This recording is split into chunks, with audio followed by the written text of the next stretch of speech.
శీతాకాలంలో జబ్బులు విజృంభిస్తుంటాయి. జ్వరం, జలుబు, దగ్గు, గొంతు నొప్పి వంటి అనేక ఆరోగ్య సమస్యలు వేధిస్తాయి. వీటన్నిటికీ పరిష్కారం మన వంటింట్లోనే ఉంది.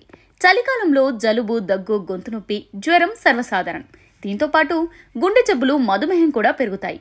ఈ సీజన్లో చిన్నపిల్లల నుంచి పెద్దల వరకు అందరూ జాగ్రత్తగా ఉండాలి. అయితే మీ ఇంట్లో ఈ 5 మూలికలు ఉంటే వాటిని ఉపయోగించడం వల్ల రోగనిరోధక శక్తి పెరుగుతుంది.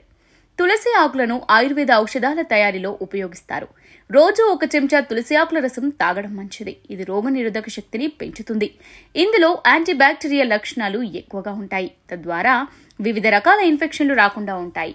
అల్లంలో జింజరాల్ అనే పదార్థం ఉంటుంది. ఇది వికారం మరియు వాంతులు వంటి సమస్యలను నివారిస్తుంది. గొంతు నొప్పి, దగ్గు, జలుబు వంటి వాటికి అల్లం కషాయం ఉత్తమం. కాబట్టి చలికాలంలో రోజు అల్లం టీ తాగండి. వేపాకులను కూడా ఆహారంలో చేర్చుకోవడం మంచిది. వేప కషాయం తాగడం వల్ల ఆర్థరైటిస్ వంటి నొప్పి నుంచి ఉపశమనం లభిస్తుంది. అంతేకాకుండా మధుమేహం, రక్తపోటు కూడా అదుపులో ఉంటాయి. ఆయుర్వేదంలో అశ్వగంధకు ప్రత్యేక స్థానం ఉంది. దీని పొడిని నీళ్లలో కలిపి తాగడం వల్ల ఒత్తిడి, హార్మోన్ల ఉత్పత్తిని నివారిస్తుంది. ఇది నిద్రలేమిని కూడా దూరం చేస్తుంది. త్రిఫల చూర్ణం అంటువ్యాధులు, అలర్జీలను నివారిస్తుంది. జీర్ణక్రియకు మంచిది. మలబద్ధకం సమస్యను నివారిస్తుంది.